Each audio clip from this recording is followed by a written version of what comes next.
is Grayson Allen. And Allen weaving his way all the way down to the 22. 10-yard line. 5.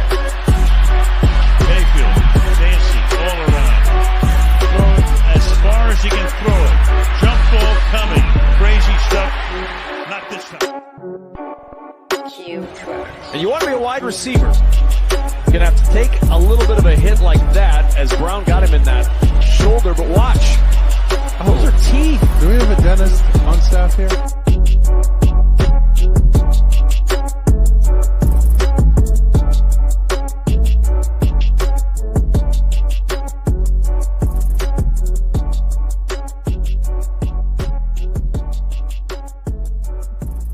All right, we are super excited for this interview tonight as we are joined by the newest team for the Indoor Football League.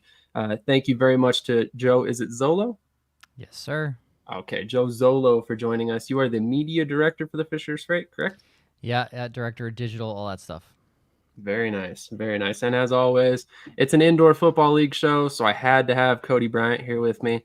Make sure you check out his channel as well, In the Alley. This is your first live stream on your channel, correct? Yeah, I've never done it before. I'm learning as we go. Very nice, very nice. So we're definitely going to have quite a bit to talk about tonight, and I'm very interested to go ahead and jump into it. So let's go ahead and start off. Joe, how are you doing tonight? I'm fantastic. I just got off a show of my own, so this is my second show this evening. So we'll keep it rocking and rolling. Very nice. What kind of show do you do? Fantasy football podcast, our live show for 8 years now. So, oh, dang. Okay, I will definitely have to try and find that. Is that on your personal accounts? Yeah, it's on my personal. We won't talk about too much, but it's Club Fantasy FFL. We stream just like you guys do through StreamYard, Facebook, Twitter, YouTube, all that stuff. So awesome. Definitely. Yeah. Well, hey, got to get that plug in while we're here, right? Yes. So definitely check out that channel as well. You might as well. That's funny.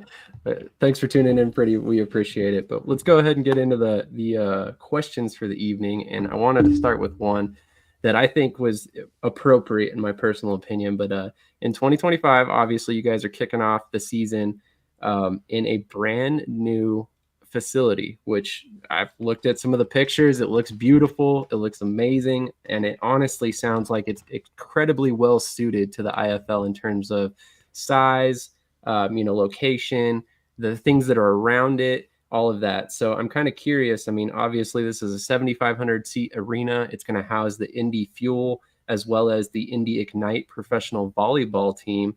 Can you kind of give us some insight on what fans can expect from a typical night at this venue?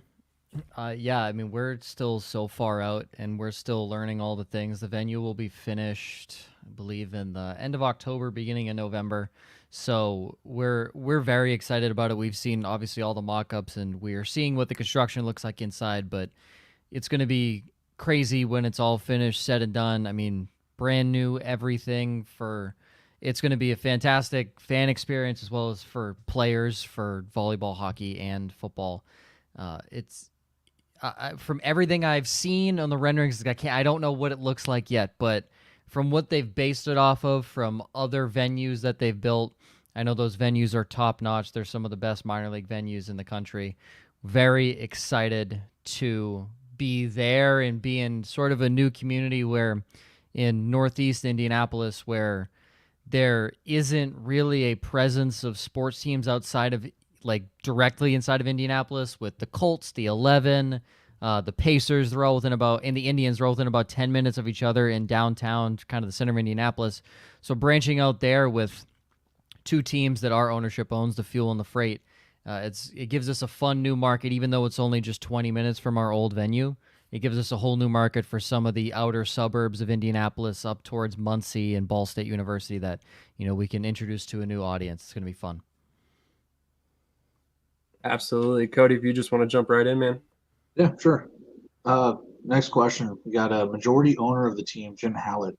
He also owns the Indy Fuel hockey team, as you mentioned. Obviously, this can kind of be an advantage in certain cases, dual roles for employees, buying and leasing, larger quantities to receive larger discounts per item, etc. Can you elaborate a little bit on the business structure of these two teams and how they'll be able to coexist? We kind of see that a little bit when you have teams already in the league like Tulsa, Frisco, Vegas, things like that. How is Indy or Fishers, how are they going to be different? How are they going to be similar in those regards? Yeah, we're obviously Tulsa's a perfect example because they're in our league, the Oilers and the ECHL and the IFL. I know we've even talked with them to figure out some things on like best practices that they've seen and things like that, but how we'll coexist is, the hockey season, football season, for how it shapes out for the IFL is kind of perfect. There's really only, unless you make it all the way to the ECHL finals, the regular season only overlaps for about a month, so it's really not that bad. And like we did last year, we basically went to the end of April, so we're maybe overlapping like a month and a half, which isn't really that bad. And then come football season, you're one game a week. So from an employee standpoint, it's not as much of a lift as it could be like for hockey, where we may have, in my case and my coworker Leanne's case, covering away games as well, 3-4 games a week sometimes, or even just 2 to 3 home games a week. So as an employee, the football season, as it gets into it, becomes less of a lift and kind of feels sort of like a mini vacation comparative to the hockey season. So I know the advantages are going to be, we already have a very solid built-in fan base with the fuel that we can tap into, and I know a lot of fans are very excited about that, about the prospect of season tickets and going to at least see a Freight game to see what it's all about. And we're confident in the product, not just on the field, but off the field, from the entertainment that we can hook people in, just within one half of being at a Fisher's Freight game. And with the new venue, that just elevates it over the top even more. So go ahead, Cody. I'll finish your thought. I was going to add on here at the very end. No, you're good. It's so exciting because the prospect of being able to come in and it almost set the tone. We hold ourselves as the Indy Fuel, as we want to be as close to a professional organization as possible. And by professional, we mean the NHL. So we want to hold ourselves as close to that as possible. And everything I do, I want to make sure, from a content marketing, all that stuff, that we come off as a pro team. This isn't minor league or anything like that. From the graphics we make, from the videos, the content, all that stuff, I want to come off as professional. So being able to do that now in a different league and bring that to maybe a league that hasn't seen the best it can from a content standpoint from a team, I think elevating that within the league and maybe pushing us all to be even better from just a business standpoint, I think that's very exciting, especially from a marketing standpoint, where 99% of the stuff that we do as a content marketing team is visible to everybody. Right.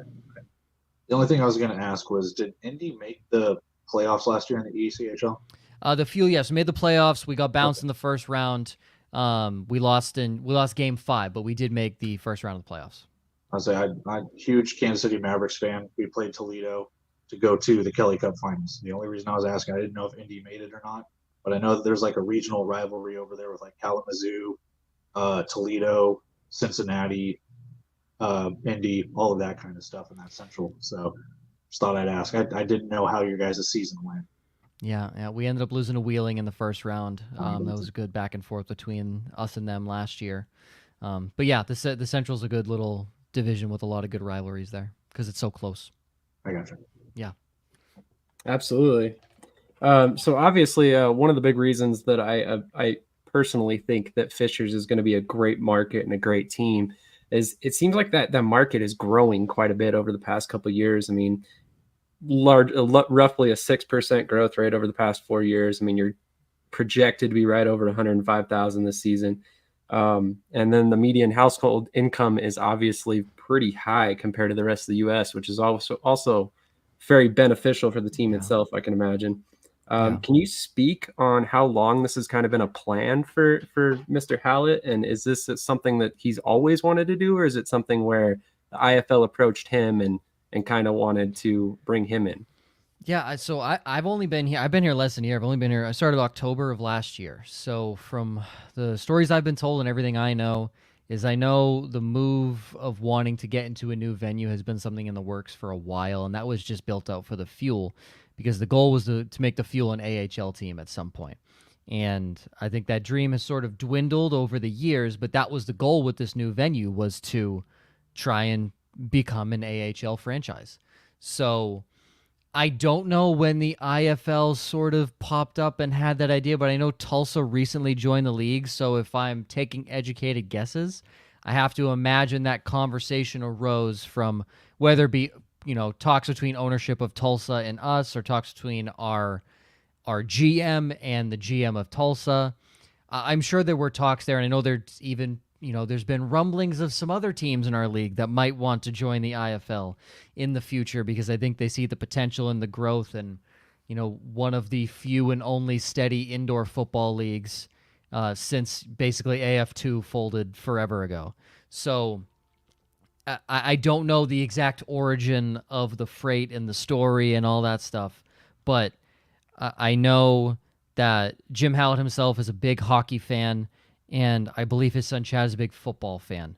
So I think that's where it kind of came in. I know his other son Sean is a big basketball fan, so we already have a G League team, so I don't think that's going to happen in our near future. But hey, maybe a lower level basketball team or some point. But I know Jim started hockey because he was a diehard hockey fan. He loves hockey.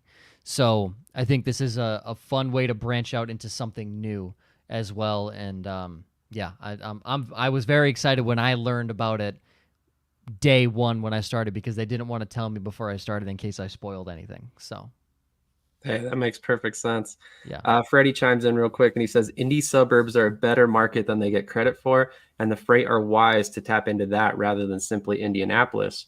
And I wanted to kind of touch on that as well, because you guys are only about 25-30 minutes from Indianapolis, correct? Yeah, so our old venue is at the Indiana State Fairgrounds, and that's about, no traffic, 15-minute drive, full traffic, 20-minute drive. It's not bad. Directly from, if you want to call it Gainbridge or Lucas Oil Stadium, we're about a 25 to 30-minute drive from like the direct epicenter of Fountain Square of Indianapolis. And Fishers is consistently rated the number 4 best suburb in America. Carmel, right next to us, is the number 1 rated suburb in America for like years previous to that. It's insane. And then Westfield and Zionsville are also in the top 10, and all of those are within 30 minutes of us. So we're in a fantastic area in northeast and northern Indianapolis and northern, like, central Indiana. I was unaware of this stuff before I moved here, and quickly learning that, even just 10 years ago, the area that we're currently in, there was like next to nothing there, and it's been all built up just in the last 10 years. The growth that I know the city of Fishers and even surrounding towns are trying to do in just the next 5 and 10 years, it is astronomical. They want to build it to be this fantastic suburb where families live, grow, and stay. Yeah, that's a perfect segue into what I was about to ask, because over the past couple of seasons, Indy has kind of watched their attendance grow from about 3,500 per game to almost 5,000 per game. Now, that's not to say Fishers are going to come out here with these numbers immediately, but it's clear to sports fans in the area that they want affordable options. Obviously, the NFL can be pricey and things like that. You guys have over 1,000 season ticket deposits as of right now, when I've checked your social media and things along those lines. Can you kind of give us some ballpark numbers? Is it still around 1,000? Is it more than that? Are people are you trying to tie this kind of into the season tickets with the fuel and kind of go along those lines? What's your goal here for the first season when it comes to butts and seats? Yeah, so obviously the goal every time is sell out. For fuel games, our goal is every single, we want to sell out every weekend game. Fridays and Saturdays, we want to be sold out, if not damn near close to selling out. So with Freight games being on Saturdays, we feel we should, be close to, if not selling out, most of these games. And I know that's the thought. I know it's a bold task, but we had 12 sellouts for the fuel last year, which is 33% of our games. If we can do 4 of them for the Freight, that's half the season. So our goal is to, we want to sell out opening night, because I think we sell out opening night, we get the hook, and we're able to get people there, and they're excited about it. And I know there's a lot of local high school football teams, youth football teams that are very excited about a football team coming there that's more affordable than just an NFL game per se with the Colts and stuff like that. $50 to park at a Colts game, it's $20 for a single ticket at a Freight game. So a family of 4, just for, and our parking's $10. So for a family of 4, it's $90 to just get in the door, whereas it's maybe $90 for one ticket to get in the door at a Colts game. So it's just a huge difference from pro sports to minor league, and we want to bring that family affordable option. And last I know, I believe we're up to 1,300 plus season tickets as of right now. I know the Fuel have been going great for renewals and even new people, and we've always been pushing the Freight as well when newcomers come on, and a lot of people don't know or haven't heard about the Freight yet, and then more people will just continually come on. So it's very exciting, and we're doing everything we can for brand awareness right now at this point, but there's a lot of people very excited about it. Definitely seems like you guys have a solid foundation already, like we've said off camera a couple times now. I wanted to speak on a genius promotion, in my personal opinion, that you guys have kind of put out there, which is that fans can potentially win a trip to the IFL Championship game in 2025 if they go ahead and put in that deposit on season tickets, which, again, I think is genius. So I'm curious, have you had any discourse with fans on how much of a motivation that promotion was to kind of get them in the door? No, I haven't. I know when we originally posted it, fans were like, I'm already a season ticket holder. Am I signed up? We were like, yeah, of course. And our ticket guys are pitching it over the phone as well when people are interested. But I think there was a solid uptick in the amount of people that wanted season tickets. Like, maybe you were teetering on the fence or something like that, but they would at least put down the deposit and then maybe just do, a tax zone, which is I think it's like $160 for 8 games for season tickets for one seat, which is like $16 a game. So I think they would just do like the base level, and you're automatically entered the same as you would be if you were literally one row, like you were in the front row from the field. So it doesn't matter who you are, you're automatically entered. And if I'm remembering the conversation right, I believe our president said this, because there's no shot in hell I was going to be able to approve that. So I think we were in our marketing meeting, and he said, why don't we do this? We all agreed it was a great idea. And, we said, if we get 4 season ticket holders of 4 people, so 4 families of 4, we're making our money there, right there at that point, because, we're going to pay for their airfare. We're going to pay for their hotel, which, through the league, we'll get a nice little discount that they give the teams when we do come to the IFL championships. And then the league will give us some tickets, as they do for all the teams and all the front offices there, if they do choose to make the trip to Vegas for the championship. So it honestly just seemed like a no-brainer and a fun thing for our fans to take part in and want to be a part of. So it's just a great way to bring fans in and get the gamblers such as myself maybe a little more reason to gamble, but also get rewarded at the same point. You don't need to tell me twice about gambling. Oh yeah. Hey, to your knowledge, do you guys have like any theme nights planned out? Anything kind of like crossovers with the Fuel? Like one weekend they're gonna have, I don't know, like a faith and family night, or salute to service night, or things like that. Do you guys have anything in the works yet for that, or is it still all kind of tentative? We're trying to iron out all of the details, cross the T's, dot the I's, all of that stuff first. We'll iron out all the details as we get closer to the season. So for reference, we will drop our promo schedule for the Indy Fuel tomorrow. And we are 70-something days away from the start of the season, I believe. So we'll drop it, I would imagine, probably after the holidays, if not like early December is my guess. That would be my assumption when we drop that. But we always have staples for the Fuel, such as Star Wars, Wizard Night, Military Appreciation, all those things. I'm going to take a wild guess and say we'll have a military appreciation for the Freight. I would see no reason not to. But it's interesting because with the Fuel, we have 36 games that we can, create all these different promos for. For the Freight, we only have 8. So diving into what are going to be the 8 best ones are going to be an interesting conversation for our entertainment team to have. So I'm very excited to be a part of those conversations and brainstorm some stuff. But if I had to take a guess, military is a definite.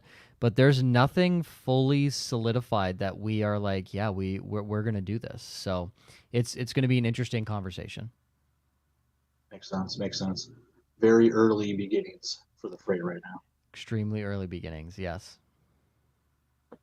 Speaking of those early beginnings, we have a question from a fan. How long was it from concept to approval for the freight? And if you don't know the answer, that's perfectly okay. Yeah, so I know they spent a while back and forth between team names and even what the freight would look like from a logo and a color standpoint. So I mean, I know that there's one that we all love but knew it probably wouldn't be the greatest primary color scheme. Is there was a purple and slime green.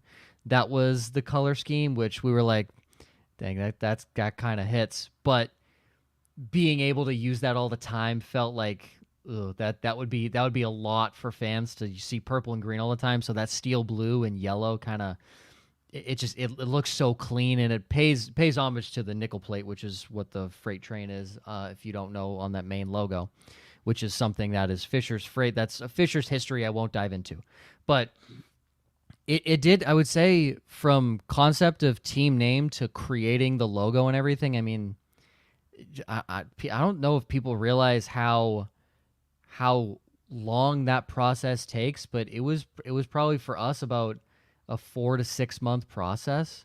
And for those wondering why, the Utah Hockey Club hasn't named their team, it's because you get one chance to name your team. So you want to make sure you do it right. And I think it's smart, unlike, like the Commanders. People are just like, it's not good. Go back to the football team. We actually like that better. So, you get one shot to do it.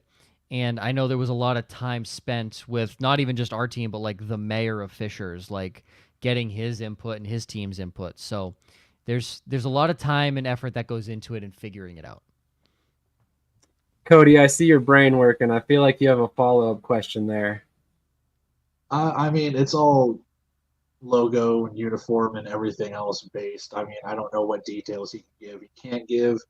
I have suggestions of my own, but that's might be another place and time for that. All right. I was actually thinking more along the lines of, can you speak on the rumor? And it's very much a rumor, so I don't know if it's actually true, but was there any sort of concessions made to use that Fisher's name instead of like Indianapolis? Yeah, so I mean that was something I know they were tugging back and forth on. We, previous to announcing the name, we had bought Indy indoor football, Indianapolis indoor football, Fishers indoor football, Fishers pro football, Indy pro football. Like we had bought everything, every URL under the sun to make sure nobody swooped it out from under us. That was both Indy and Fishers. So we didn't know where we wanted to go with it as first, because we knew one, obviously we weren't going to be in Indianapolis, which 10 NFL teams aren't even in the city that they call home. So that wasn't a big deal. But we weren't sure if we wanted to keep it Indy like we did with the fuel. We wanted to do Indianapolis, or we wanted to go Fishers and like literally say like, we are in Fishers, Indiana. So I don't know the final verdict on all that and what was the decision there, but there was some back and forth on what exactly would be the identifying team name of where this team would be from. And it was either going to be between Indy, Indianapolis, or Fishers. There was no ever Indiana conversation in there, like it was like for the Iowa Barnstormers or something like that, where they just say the state, Arizona Rattlers, things like that. It was all Indianapolis, Indy, or Fishers. Awesome. Cody, if you want to go ahead, man, it's all you. You're good. So obviously, you guys are located in just north, or you said northeast of Indianapolis. That's going to put you most likely in the Eastern Conference, barring anything screwy, whether we go to divisions or whatever. I don't personally see it. So that's going to set up some regional rivalries, like you mentioned, Iowa, Quad City, Green Bay, Sioux Falls, even going out further east to Massachusetts or maybe even to Jacksonville. Do you want to call your shot right now and call out someone as a rival? I mean, what do you think what one of those teams do you think will probably turn into the greatest rival for Fishers not necessarily season one, but as the seasons progress? Do you think you're going to see something close with Quad City? Are you calling your shot to go undefeated year one and then you get to battle in the national championship game? I mean, give us a little slice. Yeah, I've probably foresee Quad City making the most sense. Just geographically, they're the closest. That to me fits. It's a 4-hour drive, I believe. Which again, it's not short, but not long by any means, especially in terms of the Midwest. So I believe there's going to be something more rooted with Quad City than anything. Potentially Green Bay. I know they have a great organization up there, and we've even been in talks with them for best practices that they have. Obviously, they're in the semis this year. So, I mean, I'd love to start a rivalry with Massachusetts. I'm from New England, so I would love to have a little Massachusetts rivalry. But I do think Quad City is most likely going to be our direct rival from what we know. And there's been rumblings of a Columbus team, which would, put us 2 hours away for the longest time. But I think for right now, I believe Quad City is going to be that team. And hey, maybe even Bismarck makes a comeback, because I've heard Bismarck might even try and join the league again back in 2025. So, but I think Quad City is going to be our main one.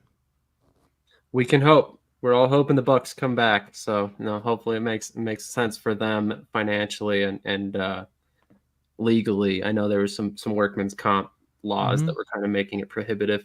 A couple comments I wanted to run through real quick.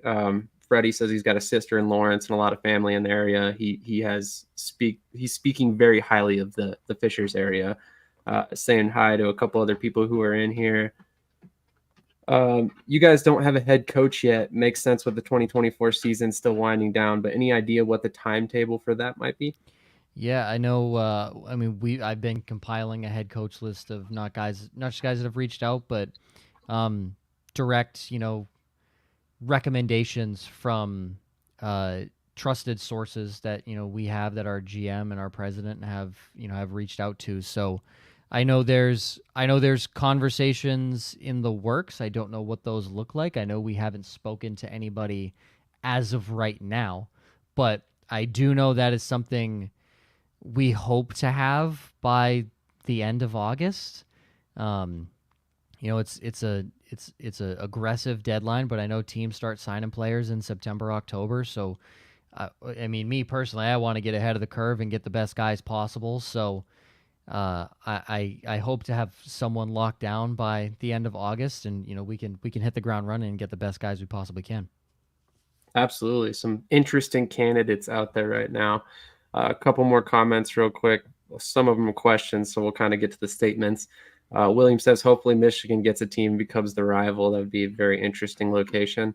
Listening from Mass, let's go. So definitely showing you some support from your home state. And then I hope the Freight will succeed. Still sad my extreme didn't pull through. Definitely sad situation. We wish that Louisville had been able to make it work, but definitely one of those situations where it just didn't make sense for them to continue. But the question for me, as an avid indoor football fan, obviously we cover it here nonstop. How's the sponsor situation looking? That's always kind of a sticking point for expansion teams. Yeah, I know our sponsor situation, we have a couple that will cross over fuel and freight, because when we go into pitch meetings, it'd be stupid for us not to try and pitch them on both. So I know there's a couple crossovers. I don't know all of them off the top of my head, but I know our aggressive goal for sponsorships is well into the 7 figures. So, and that's not just freight, that is Indy fuel as well. If anybody is selling 7-figure sponsorships in just the IFL, good for you. That's pretty impressive. But that is across both of our teams and both of our organizations. So that's our goal, and that is to cover obviously a good amount of the costs. But our goals are aggressive, because we know we've done it before with one team. So we believe firmly, with especially the team that we have in place in the front office, that we can do it with a football team. And knowing that Indiana is a basketball and football state, we feel that the gravity of the freight in football will carry a lot within the community. And we're finding people too that, maybe weren't the biggest hockey people, but they're interested in football. Like, we've talked to them prior, but they weren't the biggest fans or didn't think hockey was right, but they see football as a good opportunity because it's America's biggest sport. So there's definitely opened more doors that we thought might have previously been closed. Definitely. All you, Cody. Yeah, I mean, I don't know, man. Like when I look at the team assembled around this franchise in 2025 and beyond, it looks like a virtual dream team of experienced individuals, ties to minor league sports organization. I feel it's very important to succeed on any. Understanding the landscape of these leagues and their fans should always be step number one.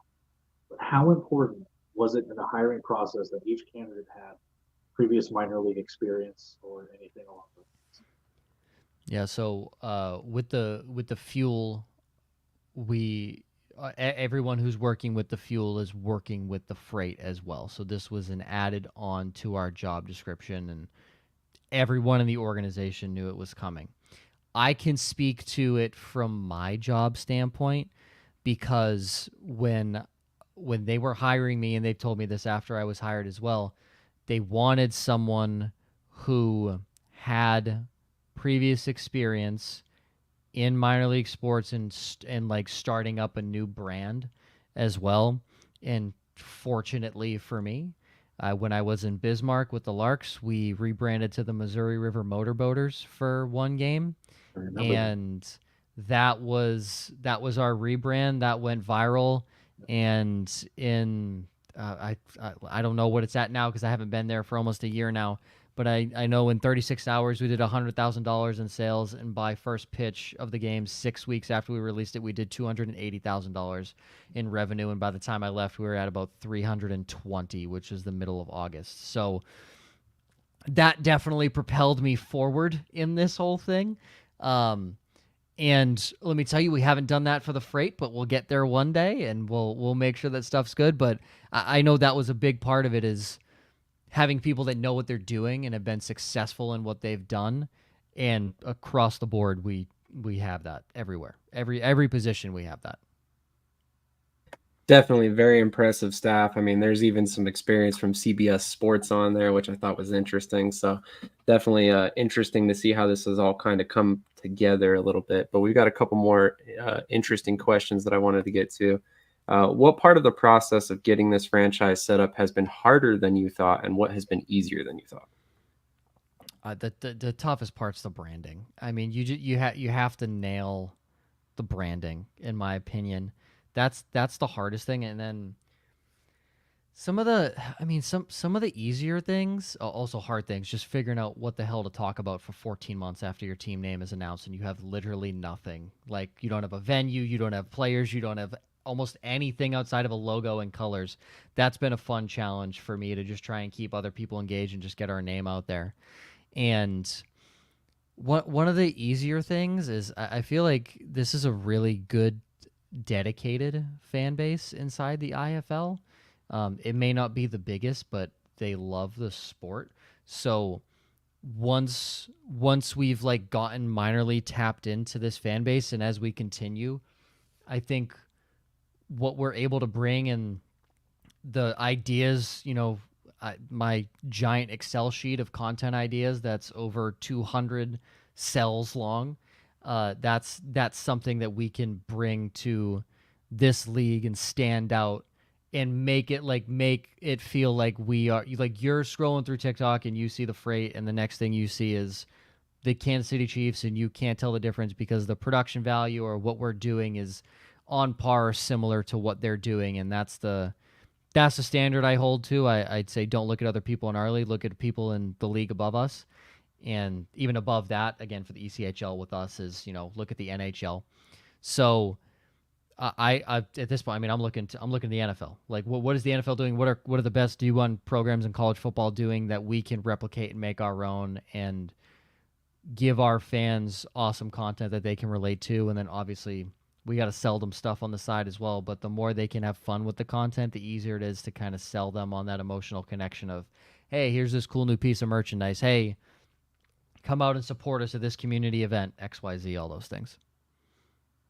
Absolutely. And I wanted to speak on that branding real quick. I did not have this in my original questions or anything like that because it's not really a question, it's more of a statement. But I think you guys hit it out of the park with that logo, the colors. It is amazing. That logo, it strikes me as professional football. Like you said, it's kind of, harkens back to the NFL a little bit. So I think that was great. But Cody, go ahead, man. No, I mean, one of the questions I have just it's kind of popped in my head as we're talking about branding and stuff like that. And it kind of comes with like kind of the player aspect in that regard. You were kind of in a hotbed when it comes to like colleges and universities. Obviously, they're kind of in that Rust Belt Midwest area with Purdue, Ball State, Indiana State. Obviously, if you go over to the Chicago region with Northwestern and all of that stuff, like do you feel in my opinion, I think it should be easy for you guys to just hand over fist get talent. Do you kind of feel that same way? Like you're talking about Nate Davis in the semifinals. He was from Ball State. I mean, just you're gonna get some talent over there. I feel like this team can compete probably year one, depending on everything, coaching wise and everything all clicks.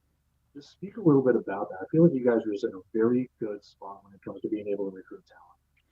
Yeah, Big Ten, being in Big Ten country doesn't hurt you whatsoever.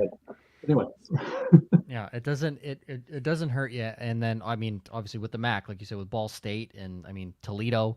I mean, there's plenty of fantastic college D1 college football programs, and I mean I have players emailing me weekly, sending me their highlight tapes, and we've had guys from like D3 Trine University that send me their tape, and I'm like, all right, like you're D3, but you can play. Like you can very clearly play according to your highlight tape. So, I mean, it's definitely a good area. I will say without a doubt, it is definitely a good area, and something I am hoping we get out of our head coach and whoever we can have in here is somebody who can recruit and get these players from these D1 schools that are just top dogs. And I mean, you see that with Massachusetts. They always end up getting Georgia, Florida, like these great SEC players. And I mean, it shows they're in the semis. It shows why they're good year over year. And being from New England, I don't like losing. So I would prefer my team to be very, very good. And I think that is something that if I can help build with who we're bringing in and have a say in some of the players, I think that's big time. So yeah, if we better be competing from day one. I'm hoping we don't need to be the 1 seed, but we need to be in the playoffs year one, and I think that'll prove the legitimacy of this team and not just show that we're all gimmicks and fun on the entertainment side or on the content side. So, but proving that legitimacy, I think is going to be a fun challenge. But we're definitely set up in a good spot. I would definitely agree. And speaking of that scouting, Freddie comments, he says, any idea about the opportunities for player scouts? Is that going to be, strictly handled by the GM, coaching staff? Obviously, head coaching hire will have to come first. But yes, Freddie, I will happily vouch for your eye for talent. So with that in mind, where can Freddie submit a resume to be a scout?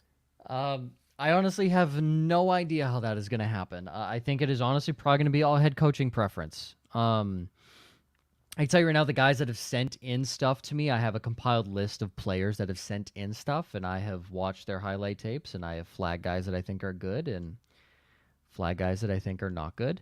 And I'm going to pass that on to the coach and see what he says. And I'm sure he has his players that he'll bring in, but for right now, I honestly have no idea. I truly have no idea how that is going to work within our organization. I've expressed interest in helping out in that with my football background, but again, as of right now, I'm the one intaking all of these player highlight tapes and player submissions to potentially, be a part of the team, or they want to be a part of the team. So, love it, and I that dual role again. There you go. Scout / media director. I love it. Couple more questions. Lots of questions rolling in. It's kind of crazy. Any insider information on other potential expansion targets, either coming from other leagues such as Carolina and Orlando, or new teams such as Columbus? I don't. The only insider information that I have is that Wikipedia says the Bucks are coming back in 2025, and that there's other teams in the ECHL that are potentially looking at adding an indoor football league team.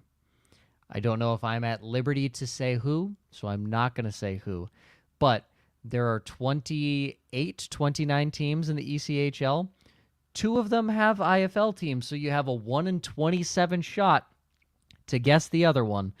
But yeah, there's definitely some other ECHL teams that are looking at potentially joining the league in future years. Love the little breadcrumbs. Always got to keep people thinking. Shelby's got another question. What are your thoughts on why there is so much overlap between hockey and indoor football fans? I think that's a great question. Yeah, this is interesting. There was a demo out that a lot of IFL fans are also NASCAR fans. I don't know what the truth of that is, but they're finding that the demographics to NASCAR and the demographics to the IFL are eerily similar. That's what they told us when we came in. I don't know how much I believe that. I just think people have seen beat the crap out of people. Sorry, I don't know if I can swear. Beat the crap out of people.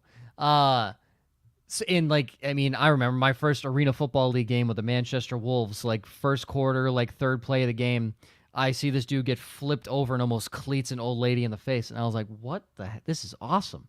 And I'm 7. So it's the excitement of the game. And you get that in hockey and football. You get those pop moments that are like, oh, that's crazy. Again, everyone in minor league hockey, they just want to see you fight. Yes, we want a good game. But anytime there's any chippiness, that's when everybody starts chanting and screaming. Doesn't matter, away team, home team, doesn't matter. They all just want the fighting. And we had a goalie fight last year, which was out of control. That was insane. But that's what people want to see, is those wow moments. And you get that in the NFL. You get hard hits. You still get these, are they NFL players? No. Are they 2 steps away from the NFL? Yeah, kind of. They're 2 big steps away from the NFL, but people may not know Fred Jackson, one of the greatest Jacksonville Jaguar running backs of all time, played in the IFL.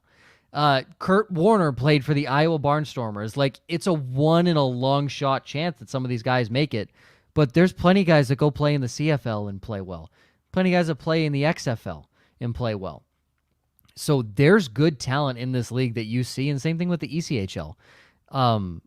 I believe there were 6 Florida Panthers that played in the ECHL on the Stanley Cup winning roster this year. So you see them. It happens. So I think that's the big draw, is seeing these guys at the next level. And unlike a baseball where it's boring, simply put, it's just boring to watch traditional baseball. And then basketball, it's kind of like that tweener stage. You can see these hidden gems, and they are fast-paced, fun games to go watch. Absolutely would agree, and I love that goalie fight. I'm always curious how that happens. Are they talking trash across the whole ice rink, or how does that work? All I know is someone screamed our goalie's last name, and I took out my phone and immediately started recording. That's all I know. And then next thing I know, we had 20 million combined views across our channels and earned media. Yeah, obviously it's a goalie fight. So yeah, I mean, hey. As a media director, are you ever nudging the goalie hey, go fight the other guy? No, honestly, I talked to him after the game. I said, what happened? He's like, why not? I was like, all right, sounds good, Zach. Whatever you say, buddy. Thanks for the views. You don't get to fight too often, so it's your only chance. Go do it. No, it was great. And our goalie last year, the guy who fought, is an awesome guy. Just had his first baby. So there you go. Nice kid. Love it. So Williams has a question. How will Fishers set themselves apart from the rest of the indoor football world and build a fan base similar to the Tulsa Oilers? So it's such a good question. Again, our biggest thing that I'm going to set apart from my standpoint is making us look as professional as possible and giving fans awesome content to want to watch view and relate to. And I know something that we've talked about in this. I say we, it's me and our director of game entertainment. I just thought, I'm like, hey, who says we can't like be the Savannah Bananas of the IFL? And he's like, who says? And I said, exactly. So I say we do that. So I spent 2 hours planning touchdown dances these guys can do after they score touchdowns, and we're going to post them on TikTok and they're going to go viral. And that's our viral strategy. But it's those little things that, there's no other team you should look at to grow a minor league team and make an awesome fan base other than the Savannah Bananas. There's no, and I'm sure there's great teams out there. I know the Portland Pickles, awesome organization. I know there's good teams out there. No one does it better than Savannah. So I look at them and see how can we replicate their success. Obviously it's taken them a while to get to the point that they're at now, but how can we replicate their success on a much smaller scale? And that's, same thing I take with the Fuel as well. Is, their method is fans first, and I'd say the same thing. As long as the fans are happy, everything else falls into place. Absolutely. So we got a couple suggestions for the name of the Quad City and Fisher's Freight rivalry that's going to be coming up. Call the rivalry with Quad City the Border Battle. We've also got the Cargo Clash. That's a good one. I do like the Cargo Clash. That's a fun one. That's definitely. So we got a couple other people in here looking for scouting opportunities. Aren't we all? Aren't we all? Oh God, please let it be Reno. That'd be a good, decent market, but they've already got Vegas. I'm not too sure about that. Yeah, they just got Lake Tahoe too. There you go. That's true. You could definitely go to Lake Tahoe as well. ECHL and IFL just makes too much sense. Definitely fully agree with that off the wall. And then one more question I believe I breezed over real quick. Oh, actually I lied. We have gotten to them all. Thank you everybody for the questions. If you haven't done so already, make sure you hit that like button, comment, subscribe. Follow Fisher's Freight on all the social medias as well. And if you're in the Indianapolis area, make sure you go get some season tickets right away and sign up for that Vegas trip. Cody, you have any questions you want to get in? Well, first of all, blink twice if Kansas City is one of those ECHL teams. Not that I know of. It's honestly not that I know of. I could be wrong, but not that I know of. No, I'm just kidding around. I had something. Okay, I remember. You're talking about Savannah Bananas. With owners meetings obviously coming up here soon, you want to make it kind of like the Savannah Bananas. I want to propose a rule where the Bananas have it if the fan catches the pop fly, it's an out. What if in the IFL a fan catches one of the footballs, it's a turnover on downs? I'm just saying, Fishers gets the ball automatically. That's a tough one. It would make it. I'd say it'd make it a lot more interesting. It'd be hard to police that, I would think, but it's not a bad rule. Definitely not a bad rule suggestion if we're going along those lines. I don't think the commissioner would go for it, but just throwing the 2 cents out there. Savannah Bananas can do that, and it's out. Why not Fishers at home? They catch a pass in the stands. It's Fishers' ball automatically. Hey, Todd's a nice dude, but he scares me. He scares me a little bit. He's a big boy. Yeah, he scares me a little bit. No, Todd's a super nice guy. I met him when we announced the team. He's a very nice guy. I was gonna say, definitely don't mess with him. There's a reason why he's where he's at today. Yeah, Todd's a very nice guy though. So obviously this talk is more about Fisher's Freight, but I wanted to step back and kind of talk about your career for a moment. You have been with so many different organizations in multiple different roles. Boston Red Sox, Manchester Monarchs, or Orlando Solar Bears. I was not aware of them until I read your resume, but Bismarck Larks, which you mentioned a little bit ago, and then obviously the Savannah Bananas. We've been spending a lot of time talking about them. So I'm curious, can you tell us how all these stops have kind of shaped your vision for Fisher's Freight in 2025? Yeah, I think, I'll tell you this. I've spent a week in Savannah auditioning to be their new, full-time on-field host. So I was auditioning to replace the guy in the yellow tux, which is a big ordeal and big role. And I know their plans for the future. I won't, spoil anything. But I mean, just in that week I was there, it was insane the amount that I learned just from like a game entertainment standpoint. And then all the spots I've been as well. I mean, from doing just like grassroots on the ground marketing and being a part of the street team basically with the Boston Red Sox to running the marketing for a minor league baseball team with the Bismarck Larks, and all these different things you gain and grow and learn what not to do more so than what to do. So you fail a lot, you do all these things, and one day you wake up and somehow your team name is the Missouri River Motorboaters for one game, and you sell a lot of freaking merchandise across the entire world, which is not something I expected to have on my resume at 24 years old, but here we are. And it's insane. It's absolutely insane. I look back on everything I've done, and I keep saying I wish I was further in my career, and then I look back and I say, no, you're good. Just keep going. You're chilling. I'll be 26 next month, so it's crazy. It really is. Very thankful for everything. Everything has shaped me to what I am doing now. And I think the biggest thing I've learned is just fans first. I said it before. I mean, the Bananas, drill that into their mission statement.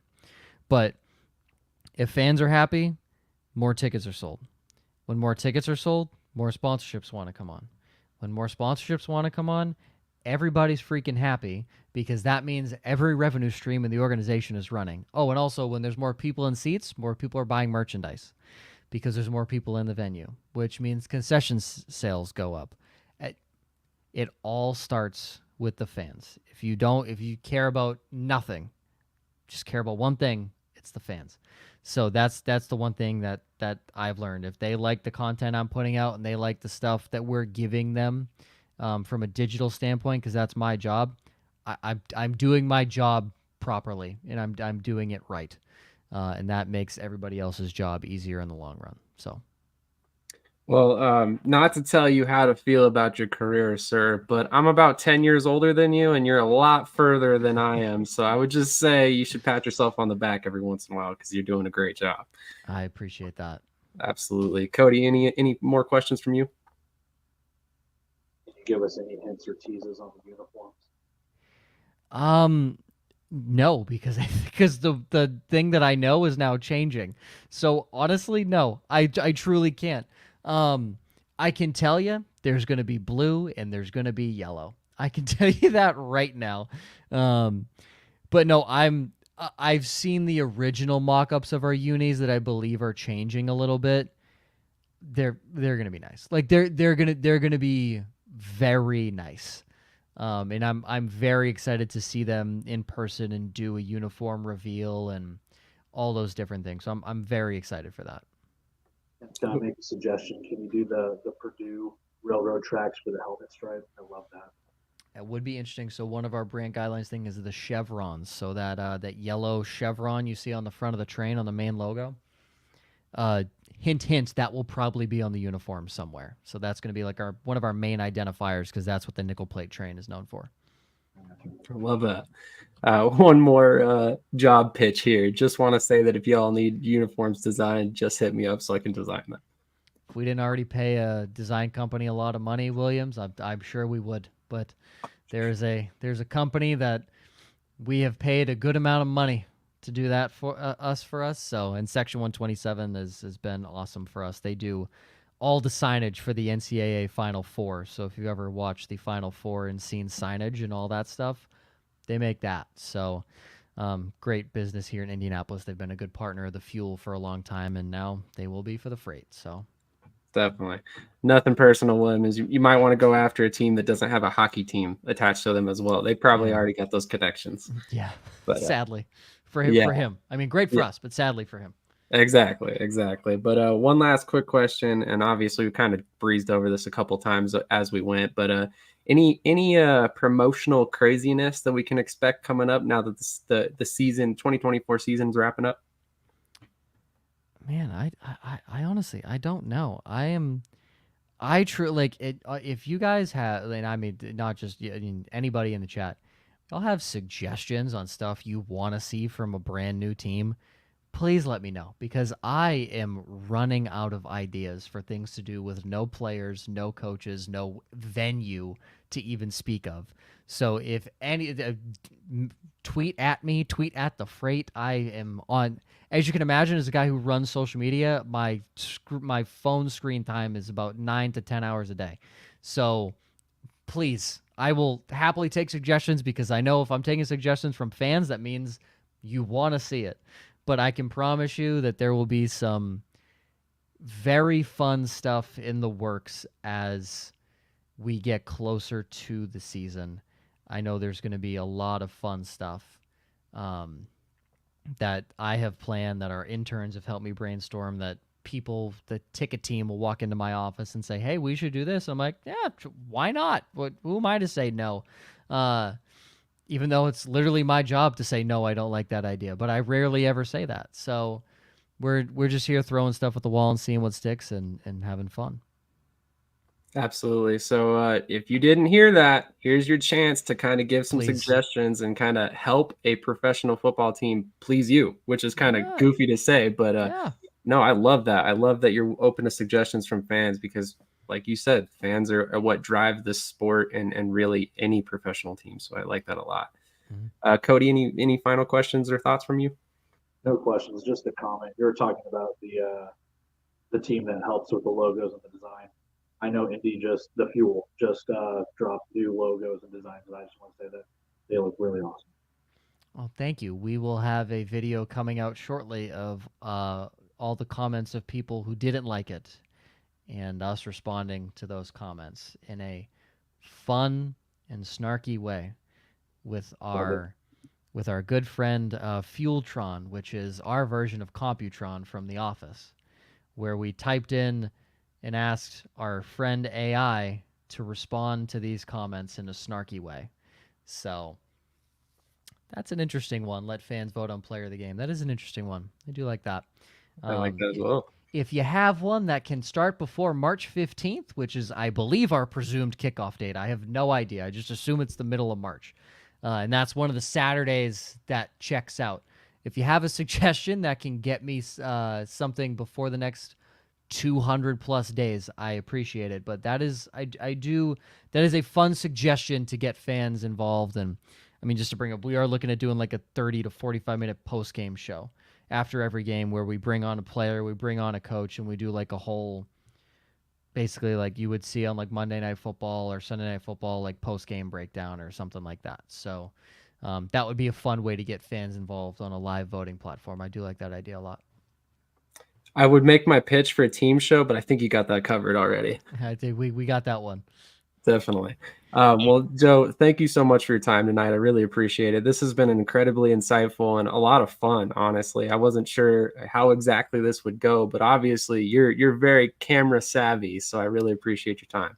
I've only had to perform in front of hundreds of thousands of people over 2 years, 3 years. So yeah, this is.